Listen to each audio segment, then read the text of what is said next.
ሰላም ለናንተ ይሁን ንጉሳውያን የታላቁና ገናናው ክለባችን ዩናይትድ አካውንት ፎሎው እና ላይክ ማድረግ እንዳይረስ።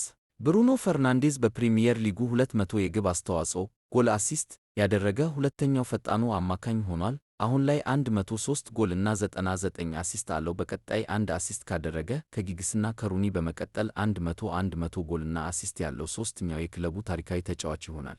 ብሩኖ ፈርናንዴዝ በዚህ የውድድር ዘመን 68 የግብ ዕድሎችን በመፍጠር የፕሪሚየር ሊጉ ቀዳሚ ተጫዋች ሆኗል። የፕሪሚየር ሊጉን የአንድ የውድድር ዘመን የከፍተኛ አሲስት ክብረ ወሰን ለመስበር 9 አሲስቶች ብቻ ይቀሩታል። ለዚህም 14 ቀሪ ጨዋታዎች አሉት። በአሁኑ ሰዓት ክብረ ወሰኑ በቲዬሪ ኦነሪ እና በኬቪን ደብሩይን 20 አሲስቶች ተይዞ ይገኛል። ጄሚ ካራገር ከ2 ዓመት በፊት ከእግር ኳስ ካሴሚሮን ትተዋለች ብሎ የነበረ ቢሆንም አሁን ግን ከእግር ኳስ እንዳልተወችው ታይቷል ሲል ይቅርታ በሚመስል መልኩ አድናቆቱን ገልጿል። ማይክል ካሪክ በማንቸስተር ዩናይትድ እያሳየ ያለው ውጤት አስገራሚ ነው። በአጭር ጊዜ ውስጥ አሞሪም ተከታታይ የ3 ጨዋታ ድል ጋር እኩል ጨዋታዎችን አሸንፏል። ሩኒ ካሪክ በቋሚነት እንዲሾም ሲመኝ፣ ካራገር ግን የዋንጫ አሰልጣኝ አይደለም በሚል ይሞግታል።